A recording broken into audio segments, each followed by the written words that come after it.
Hallelujah. अब ध्यान से मेरी बात समझना।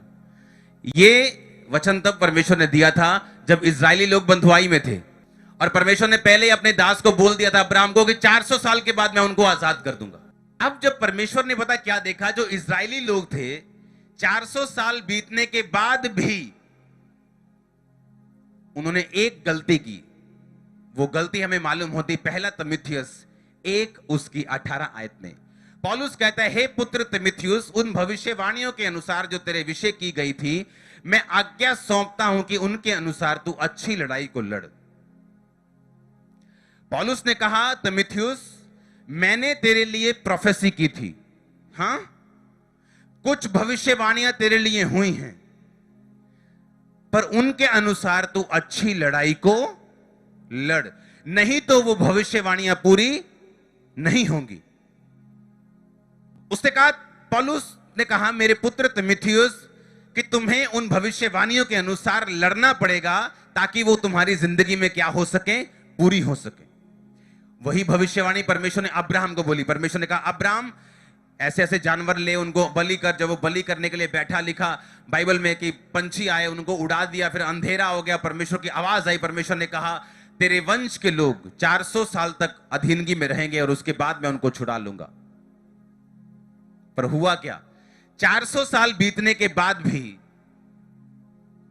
अब मैं आपको बताता हूं कहां पेच फंसा हुआ है। प्रोफेसी परमेश्वर ने इनके लिए भी की थी, और परमेश्वर ने डैनियल के टाइम में भी परमेश्वर ने 70 साल पहले प्रोफेसी की थी। पर डैनियल का टाइम यह था कि डैनियल ने बाइबल पकड़ी हुई थी और इजरायली बिना वचन के थे। डैनियल ने बाइबल पकड़ी और कहता, मैंने शास्त्र के द्वारा यह समझा, वो शास्त्र जो आपके हाथ में है इस टाइम। कहता, जब मैं बाइबल पढ़ रहा था, मैंने यह समझा कि मेरे लोगों की जो हालत है अब छूट जानी चाहिए, क्योंकि परमेश्वर के कहे हुए सजा के 70 वर्ष पूरे होने वाले हैं। मेरी बात समझ रहे हो कि नहीं? जैसे ही उसे यह मालूम हुआ बाइबल से कि मेरे लोग छूटने वाले हैं, बाइबल कहती है उसने टाट ओढ़ा, उपवास किया और उसने प्रार्थना करनी शुरू की। और उसने कहा, हमने पाप किया, तेरे नबी लोगों ने जो कहा, तेरे दासों ने जो कहा, हमने नहीं सुना। यह भी एक पाप है। दासों की बात ना मानना, पास्टर्स की बात ना मानना एक पाप है। उसने कहा, हमने तेरे आज्ञाओं के विरुद्ध चले, हमने व्यभिचार किया, मूर्ति पूजा की, हम दूर हो गए तुझसे, अब हमको लज्जित होना पड़ रहा है। उनकी शर्मिंदगी का कारण क्या था? बोलो, पाप था।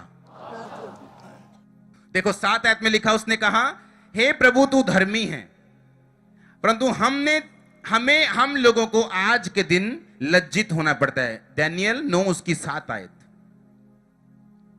फिर 8 में देखो, हे यहोवा, हम लोगों ने राजाओं, हाकिमों और पूर्वजों समेत तेरे विरुद्ध पाप किया, इस कारण हमको लज्जित होना पड़ता है। उसको बार बार वो कह रहा है कि हमें लज्जित होना पड़ रहा है, हमें शर्मिंदा होना पड़ रहा है, क्योंकि उनकी जिंदगी में जो शर्मिंदगी थी वो परमेश्वर ने नहीं भेजी थी, वो शैतान ने भेजी थी, जब उन्होंने परमेश्वर के खिलाफ, उसके वचनों के खिलाफ जब वो चले। अपने पड़ोसी को बोलो, पाप शर्मिंदगी को लेके आता है। फिर से बोलो अपने पड़ोसी को, पवित्रताई इज्जत को लेके आती है। अब तू देख, तूने पाप करना है या पवित्रताई के ऊपर चलना है। हालेलुया। अब उसने कहा कि जो तुम्हारी जिंदगी में शर्मिंदगी थी, कैसे? जो रईस थे, जो याजक थे, सब लोग बंधुआई में चले गए और वहां बंधुआई में रहे। और कहां? वो कनान देश में रहते थे, इज्जत से रहते थे, आदर से रहते थे, जीत में रहते थे, विक्ट्री में रहते थे, इज्जत में रहते थे। और कहां उनको शर्मिंदा होना पड़ रहा था। जब भी शैतान आपकी जिंदगी में शर्मिंदगी देना चाहता है, सबसे पहले वो आपको पाप के लिए तैयार करेगा। अगर वो आपको पाप के लिए तैयार नहीं करेगा, वो शर्मिंदगी नहीं लेके आ सकता। जब भी शैतान आपकी जिंदगी में बंधुआई और शर्मिंदगी को लेके आना चाहता है, उसके पास कोई तरीका नहीं, क्योंकि आप यीशु मसीह के लहू के साथ कवर किए जाते हैं और आपकी जिंदगी में यह काम नहीं होता। पर अगर आपकी लाइफ में पाप आ जाए, तो बाइबल कहती है कि शैतान उन सब चीजों को आपकी जिंदगी में दे सकता है। इस वचन के अनुसार जो अब हम पढ़ रहे हैं, बाइबल कहती है कि दानियल ने, अगर आप लास्ट तक उसे पढ़ेंगे तो उसने माफी को मांगा और परमेश्वर से वो बार बार माफी मांगता रहा और बार बार खुदावन से कहता रहा कि परमेश्वर हम लोगों को माफ कर, हम लोगों को माफ कर, हम अपने गुनाहों की क्षमा मांगकर हम तेरी ओर मुड़ते हैं, हम तेरी ओर जाते हैं। और यहां पर 12 ऐसे पाप थे जो इस्राएलियों ने किए, जो इस 9 अध्याय में आप देखते हैं।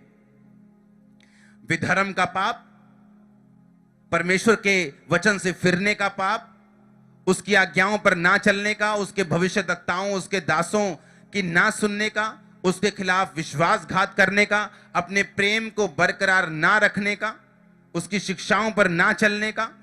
ऐसे पाप थे जो इस्राएलियों ने किए और परमेश्वर ने शर्मिंदगी को उनकी जिंदगी में आने दिया। अपने पड़ोसी को बोलो, पाप मत कर, ताकि परमेश्वर उस शर्मिंदगी को खत्म कर सके।